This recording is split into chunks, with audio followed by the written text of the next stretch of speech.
What's up, my friends? Today we're going to take a look at how to get started playing a mage in Ashes of Creation. Now, there are a ton of aspects to this game beyond just the combat. However, the combat is still a huge part of the game. So if you want to be effective in any role, knowing how to fight on your chosen class is crucial. The focus of this video is going to be explicitly on early mage combat from levels 1 through 10, so you can start blasting quickly with the most powerful spell rotations available to you. Keep in mind, this is very much a group-oriented game by default. However, this guide is focused on how to be effective leveling solo. If you're able to solo mobs by yourself at this phase of the game, you better believe you'll be carrying your group's DPS using those same exact rotations. There are some specific spells we'd want to take in a group setting for AoE later on, but that doesn't really come into play at this level range yet. I will be following this guide up with a more advanced mage guide taking us into deeper levels once the Harbinger update releases, as well as some beginner's guides covering the other classes. So if you don't want to miss that stuff, be sure to subscribe to the channel, and if you find this video useful, don't forget to like and comment on it, share it with your friends, as those things really help me out by letting the algorithm push the video. Okay, let's dive right in. I'm going to do my very best to keep this as concise as possible. So if you've ever played any MMO, World of Warcraft, EverQuest, Guild Wars, you're very familiar with the idea of tab targeting. So in a tab targeting game, essentially, there's no true aiming. The way we target stuff is either by clicking it or hitting tab, and that's going to basically, rotate between mobs. And then to attack what we have tab targeted, we're going to use our ability rotation. So we can see right here, this is the mage tree. We're going to take a closer look at this as we get into things, but I made some choices here, and now these are the sort of skills I'm working with on my hotbar. So most people are pretty familiar with that basic setup for MMOs. Now, the reason Ashes of Creation is combat and goes a bit deeper and is one of the things I like the most about it is because it's introduced some Souls-like elements to that sort of classic ability rotation we all know and love. So we can see up here in the top left, I have my health, I have my mana, but I also have a stamina bar. So with this stamina bar, I can do some pretty cool things. I can dodge, and it's not a true iframe, but you can sort of pseudo iframe attacks by doing that, by giving you a huge increase to your evasion if you successfully dodge an attack. We also have the ability to sprint, and sprinting consumes my stamina bar in the same way. And then we also have the ability to block. And as a mage, we're not going to be doing much of this, but it is a mechanic in the game that's going to be more relevant to tanks and such. We can see these three actions outlined down here in the bottom left. My keybinds are going to be different than the defaults. If you want to customize your keybinds, all you got to do is go to game options, here to keybinds, and you're going to find kind of everything you're looking for in these different sections, and you can sort of modify everything down here to be the way you like. Now, the other big unique thing is instead of just having one weapon that we're using, we're actually able to use two weapons and weapon swap. And so this part, along with the stamina, reminds me quite a bit of New World. If you're familiar at all with New World combat, you basically have a ranged and a melee weapon that you're able to quickly swap between. Each of these has essentially a different auto attack sequence, and we can see the details of those auto attack sequences outlined if I mouse over the weapon down here, right? And so if I hold my auto attack button, this is showing essentially the basic combo for the scepter. You can see the details of exactly what's happening in that combo in the tooltip here, and we can actually modify what happens with our scepter skill book here, which you're going to get into in a bit. So along with the class skill tree, we also have the weapon skill tree for both of our weapons that we level up. See the weapon level here. So there's weapon progression, and then there's also stamina levels, basically that you get a skill point with every level as well. For the way we're playing Mage solo, the very best path early is to get up to this increased dodge distance because of how important it is for kiting and the amount we're actually trying to dodge abilities as they come at us. One of the most important options to kind of mess with in the game is the auto attack option. So if I go to gameplay, combat, see this right here, auto attack enabled, and then you can change if it activates automatically after a melee or ranged ability. You're going to want to mess around with this a little bit and see what feels best to you. I started with it off and I turned it on because a couple classes can actually weave attacks in between their autos, and you need this on for it to not reset. So I was trying to get used to playing with it on. And basically what it does is as soon as I cast any kind of spell, it'll just start my auto attack. Watch. So I'll switch to my wand here. I'll cast a spell and it's just going to start auto attacking without me pressing anything extra, right? Because I cast a spell that's a ranged ability, it's going to turn it on. Now, if I hit mouse 5, which you can see is my auto attack button, it's going to turn off my auto attack.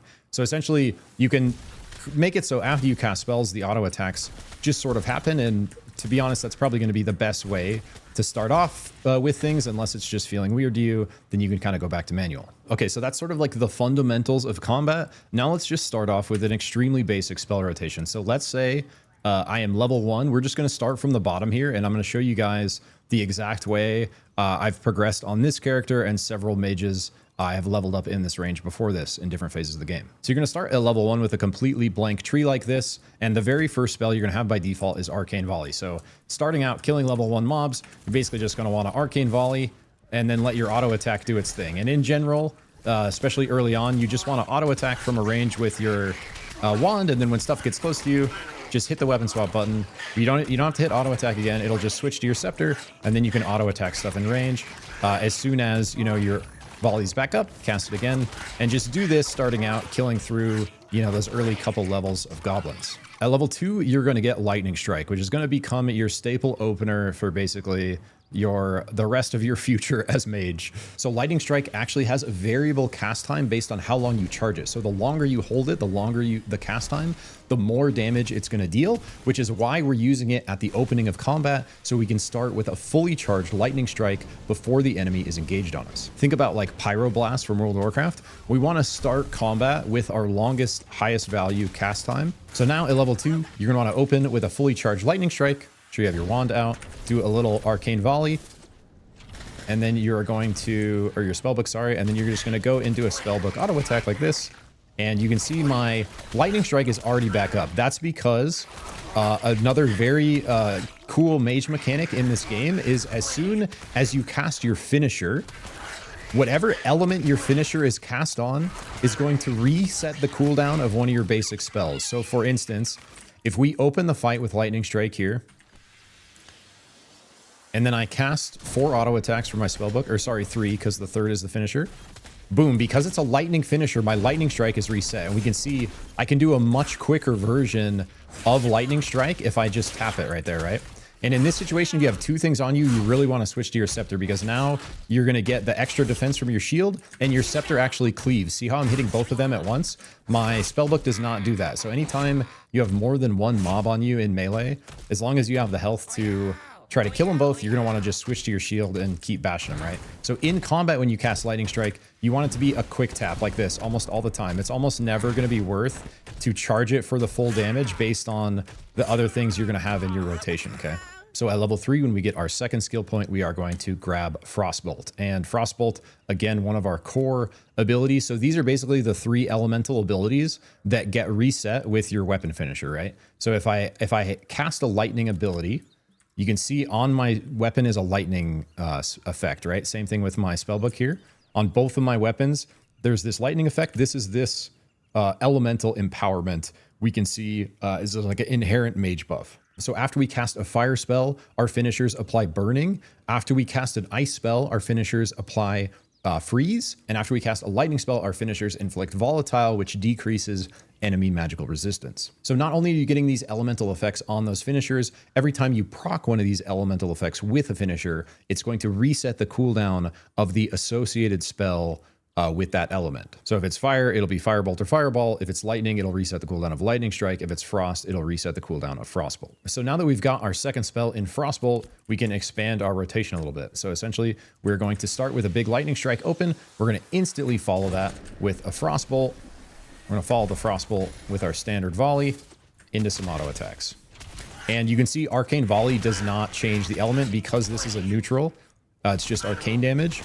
You see how my weapon stays frost and stays with the kind of frost finisher. So another thing to keep in mind is that the finisher is different than the deadly finisher. So we can see right here, every time the third attack, it's always a finisher, okay? That's what interacts with this elemental empowerment. It's the finisher. There's a different thing that's called a deadly finisher. We can see there's a 55% chance for a deadly finisher at the bottom here. That's this. So in your actual weapon skill tree, you can select a deadly finisher here. So like in that mob we were just attacking, we had the chill coming out from the finisher, but then we also have a 55% chance, because I boost the chance here by 30% more, to get a burn for fire damage. So because in this rotation we're following our Frostbolt with auto attacks, we're going to sort of be able to get double dipping value of getting the freeze from the finisher along with a burn 55% of the time from the deadly finisher. So now we hit level 4 and we are going to grab kind of our third really core ability here, Firebolt. And Firebolt, especially early on, is just extremely strong because of the triple charges. And there are certain instances where Fireball is really cool, especially with the Blink instant cast, but I've found that early on Fireball is much stronger than Fireball. Boom. So now we add Fireball in the rotation and it's going to look like this. Same exact thing. Open with Lightning Strike into a big Frostbolt to slow them down on their way to you. And here, if we want, we can start weaving 3 auto attacks to freeze. And then as soon as we freeze, we dump our 3 Firebolts, throw out a volley, continue to pump. By then, very likely our Lightning Strike and Frostbolt will be off cooldown. We can go right back into these and continue auto attacking. Now, keep in mind, another thing that's different in this game versus a lot of games with spell casting is we can actually move while we're casting. So like you'll see basically anytime I'm casting after I open, you almost always want to open at max range. And then you want to always kind of be walking backward because, except in a weird instance like this where the moth path's hella weird, you're going to always be wanting to like kite away from you, right? And the hitboxes of enemies are essentially like physically based. So if this guy is doing an attack and I'm actually walking backward, there's a chance I outrange it if it's a long attack, right? So you're constantly, even if you're casting, you're constantly sort of wanting to be like holding S, kiting backward, giving yourself as much space as possible as you execute your spell rotation, okay? All right, so level 2, 3, 4. Now moving on to 5, we're gonna get Shattering Shards. And this is basically just gonna add extra damage value to our Frostbolt when we follow our Lightning Strike with it. So in our initial open here, basically after we Lightning Strike at max range, we want a Frostbolt. Now this Frostbolt is always gonna Shattering Shards. See how it doubled proc for 2 hits of damage? Because we just used a lightning ability, it's going to proc that Shattering Shards, right? So the Shattering Shards just essentially gives our Frostbolt, which we're trying to always follow our Lightning Strike with a Frostbolt, that extra damage value of splitting the Frostbolt. And it also will AoE cleave. You occasionally need to be a little careful of that for overpulling mobs, but it's not nearly as bad as something like Amplified Lightning Strike, which we're actually not going to take. Okay, so now we sort of have our basic pump. After that, for our 5th ability point at level 6, we are going to be grabbing Blink. And Blink is basically our #1 sort of utility tool for kiting and getting away. Just like any kind of flash or blink in any game, it's extremely powerful for the kind of mobility and separation you can get. Something I want to call out here, if you're not really comfortable with sort of the spell rotation and you feel like you're taking a lot of damage, you can opt into Shell here. I don't really like taking Shell personally until level 10. You see, I didn't even have it when we started the video in my setup because I would be taking it next level. If you're killing stuff fast enough, you don't need Shell and you'll basically never die still if you're sort of rotating properly and if you're like aware of your surroundings. However, at this point in the game, if you find Shell more valuable than Blink, I think you can definitely take it here instead of the Blink option. Because the Blink option is a similar kind of thing. You're just using spacing as your defensive instead of standing there and soaking it with a shield, okay? So the main thing about Shell you're going to want to keep in mind is that it's only 8 seconds long. So when you do cast it, you really want to make sure, you know, for this duration, you're actually getting hit. So this shield is actually soaking this damage value so that it's actually doing something, because it really doesn't last too long. But like I was saying, I don't think you necessarily need this if you are going to have Blink at this point. And Blink, you can see here, is just a very strong kind of mobility option. And essentially the way we want to use Blink is as soon as stuff gets on top of us, we want to Frostbolt it and blink away. So if I'm doing my normal rotation, I open with a Lightning Strike, I go into a Frostbolt, let my auto attack freeze here, 1, 2, 3, dump my Firebolts, throw volley, hit him with 1 more Lightning Bolt. What we're gonna wanna do, we almost always want to Frostbolt before we blink. So right here, if that wolf had more health, I wanna get my Frostbolt off, like the second part of my rotation. You know, so after we've kind of rotated everything, 1 more Lightning Strike into a Frostbolt. After that Frostbolt is when you blink, because if you don't utilize the blink like that, the odds that the mob is just back on top of you again before you can really do much is pretty high. So the perfect time to blink at this part of the game is essentially right where I was showing it right there, where you're going into the second part of your spell rotation. So you do your normal open, Frostbolt, 3 auto attacks to freeze, dump your Firebolts into your missiles. Now right here, your Lightning Bolt's going to be back up. You do an instant Lightning Bolt into a Frostbolt. Now you want the separation after they're chilled, blink. And you can go, you know, back into whatever's rotating up at that point. All right, and then for level 7, we are going to opt into Combust.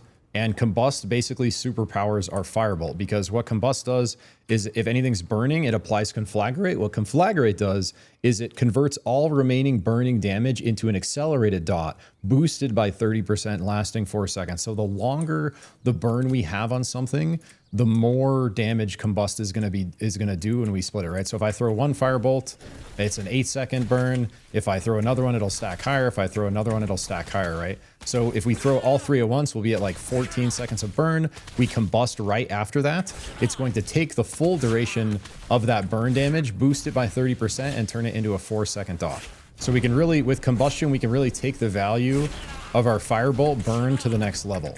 And by the way, that's also going to sync up a bit with the burn we're getting from the deadly finisher on our spellbook autos. By now, you're probably getting pretty used to the rotation. So open with a lightning strike, into a frostbolt, into our 3 autos for the freeze, dump our firebolts, all 3 of them, instantly combust, missiles.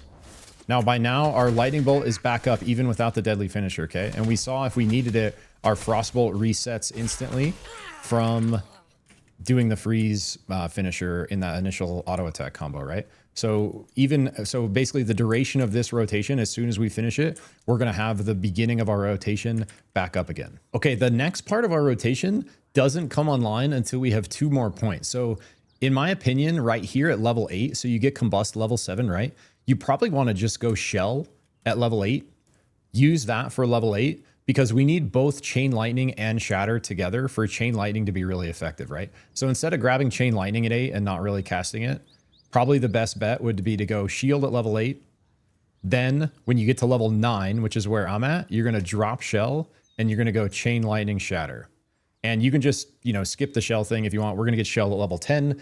And like I mentioned, if you find Shell more valuable than Blink, you can get that too. But I'm going to be completely honest, you don't need Shell to make it all the way to level 10 without ever dying if you have this rotation kind of down. So level 9 right here where I'm at is really where it comes online. And so this is kind of the primary rotation I want to show you guys, because what this Shatter lets us do is it lets us Chain Lightning following our auto attacks for mega Shatter damage. We're going to get this bonus 225% ice damage because we're casting a lightning ability into a frozen target, okay? And we're still getting the shattering shards from casting our frostbolt into a lightning target, because now we open with lightning strike and we finish with chain lightning. So check it out. Charge up a lightning strike into a frostbolt, into my 3 auto attacks. As soon as this freeze comes through, chain lightning, it's going to proc shatter, frostbolt dump, combust, missiles. Rotation's back up, okay? Lightning bolt insta if you're still in combat. Frostbolt, blink after the frostbolt. Let your auto attacks as you get stuff coming back off cooldown. Missiles, bolt, combust, dodge that. Another insta lightning bolt into a frostbolt. This will shatter, it'll kill the other guy. Boom. Keep auto attacking. Just kind of pump whatever else comes up, right? And definitely sometimes, depending on the situation, like I mentioned earlier, if stuff's up on you in melee, can make sense to switch to your scepter as long as it isn't interfering with the freeze setup you're getting from the spellbook, right? Now here at level 9, we have an extremely powerful kind of spell rotation setup that we can solo essentially anything our level, even some 1-star elites a little beyond our level. So here's some footage of me soloing some griffins on the big hill to the south of Lion's Hold. There's going to be some gargoyle 1-stars that are going to be good things to farm as we level up as well. So not only can we kill normal mobs around our level now very kind of quickly and effectively, we can kill multiple at once if we need to, and also we can kill some bigger 1-star elites if we sort of do it perfectly. And, just depending on how kind of risky you're feeling or how high you want the stakes to be, you can kind of decide, for yourself what kind of mobs you're deciding to go after. All right, so let's put it all together against a little bit beefier stuff so you can kind of get an idea of the full rotation. Open with lightning strike into frostbolt. Want to have your wand out or your spellbook. You get the freeze. Chain lightning the freeze. Dump your firebolts. Combust that sucker. Rip your volley. Insta lightning bolt as they're on top of you. Remember, we're kiting back this whole time. Frostbolt. After the frostbolt, we blink, right? Not good right there because I got bashed, but Now as we continue kiting back, a lot of times we'll get another freeze here. So it will have reset. And we can kind of just rip what's coming off cooldown to finish the target. In general, you're going to want to, you know, if there's another mob on you or something, you're going to want to kind of go back into that same rotation and try to repeat the same kind of rhythm so that you get all the stuff proccing off itself, right? And especially when you are fighting stuff like more around your level or harder guys, you are really going to want to utilize the dodge mechanic on Mage. So here, I'm going to kind of demonstrate the full mechanic with some more dodging. So I open on this radar. That's not good because he blinded me. Oh, okay, so...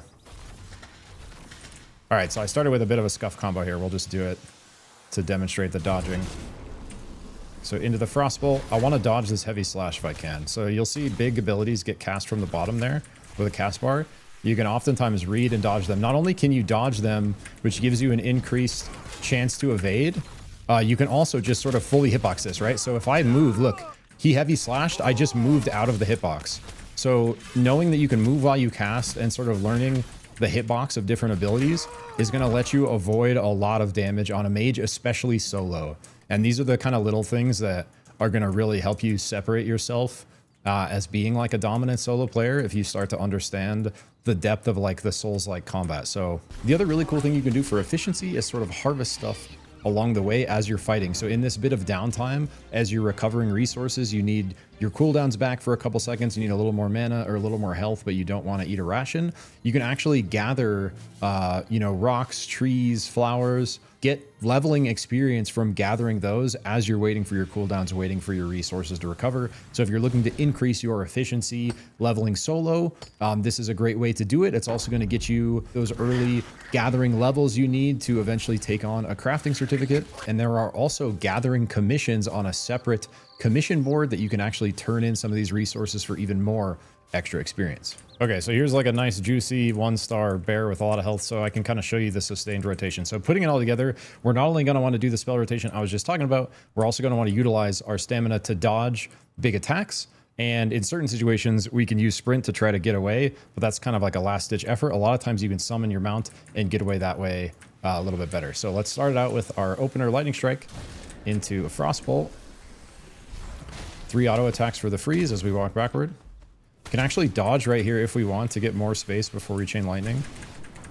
We can see usually we'll recover our stamina from that by the time it gets back on top of us, so it's not a huge loss. So now we're back into our rotation. So lightning bolt, frost bolt. I want to try to dodge a big attack with some stamina here if it's gonna come. Okay, so I froze him, so I didn't really need to dodge there. I was not anticipating that freeze. Lightning bolt into a frost bolt.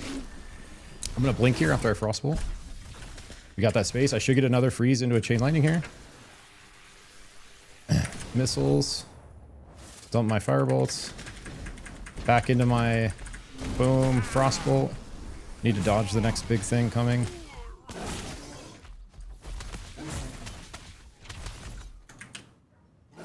Just a little game lag there.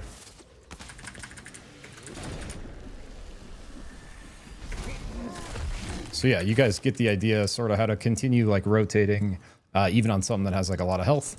And you can do that same exact thing in a group setting to just continue, you know, kind of pumping and getting away. So in a situation where you've maybe like over pulled or you need to get away, like let's say after, when I was finishing that bear, I kited into this wolf and he's like on me, right?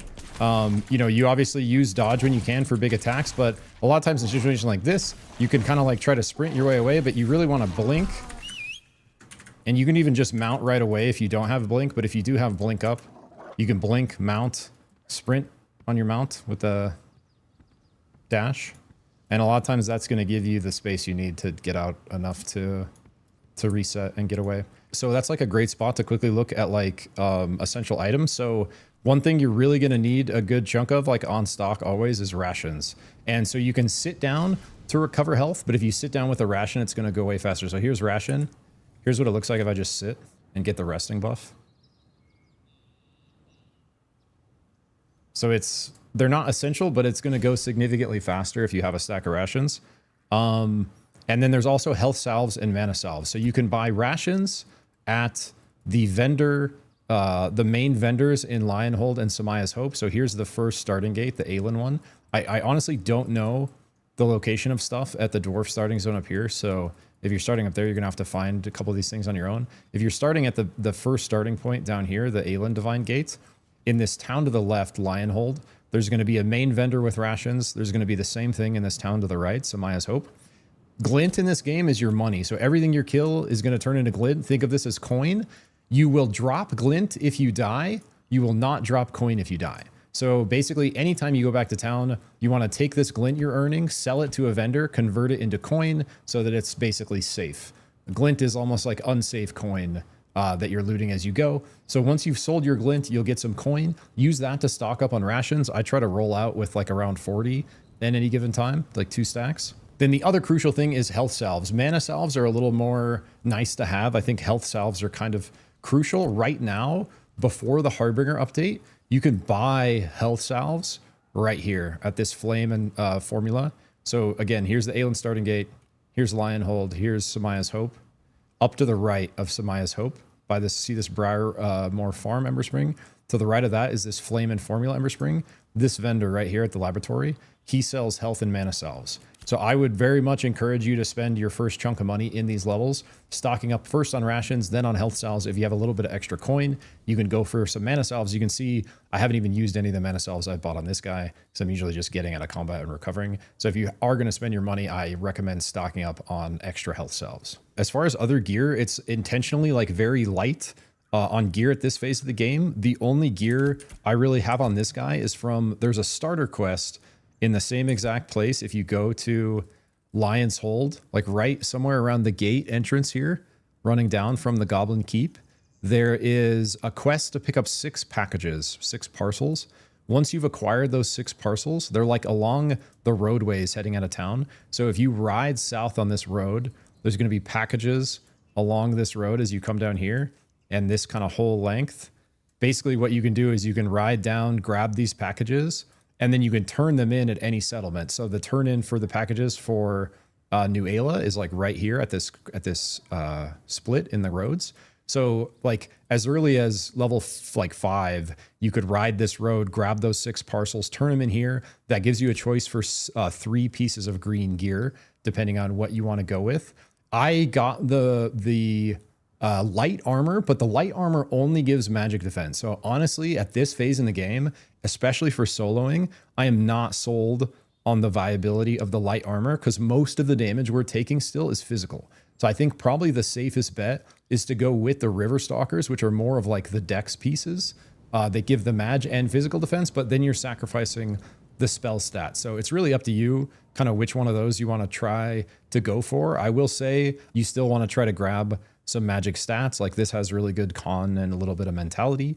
And we're not getting a crazy amount of physical or magical resistance from these numbers anyways. It's like a couple % here if we kind of take it all off and take it all on. So sort of dealer's choice on that. They did say in the Harbinger update that they're going to be adding more quests with starter gear for like this level 1 through 10 progression. So keep an eye out for additional quests that will let you gather early powerful gear more than what's in the game while I'm recording this. In general, I think doing kind of the main storyline quests, especially if there's gear attached, are worth. You're going to want to grab the commission quests off of the boards in town.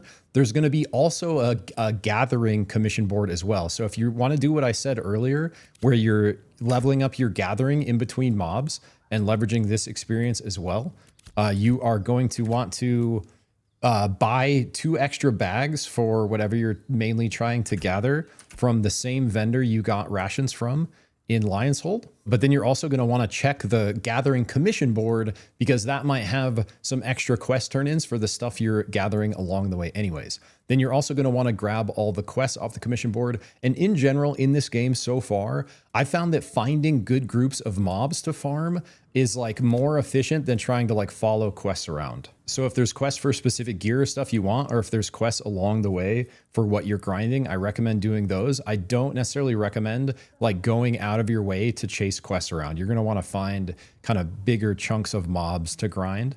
So just from what I know, like super quick high level for good areas, you're going to have a bunch of level 1 to 3 goblins in the starting area. Those level 1 to 3 goblins are going to continue like right to the north of Emberhold right here in this big pocket. They're going to level up a little bit as you get into the ruins here.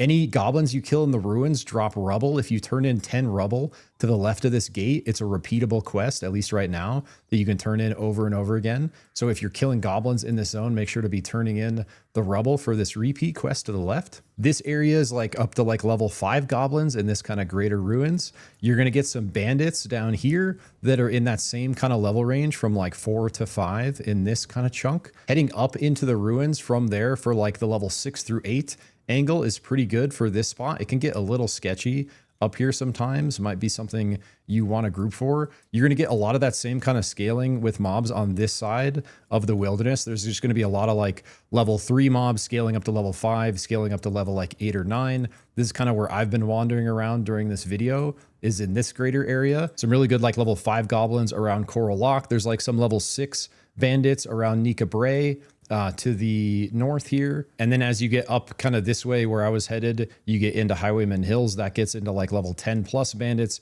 You got some big bears roaming around here. If you're looking for good elites to farm, if you go up into Warhelm this way, on this ramp into these ruins, cross this giant bridge, you're going to get to this kind of hill island where you're going to have level 7 griffins. So those are 1-star elites. That's a great spot to farm when you're around the level 7, 8 area. When you're around level 9 where I'm at, probably level 10 to be a little bit safer. There's another great griffin area to the south on this hill. So if you go right out of Lionhold past the bandits, there's a little way up through the castle here, but you got to punch through some bandits. If you just go around up this way, this whole hill is full of like level 10 griffins. So those are killable with this rotation. You saw me just kill the bear here. There's a lot of level 11 bears around this spot right here.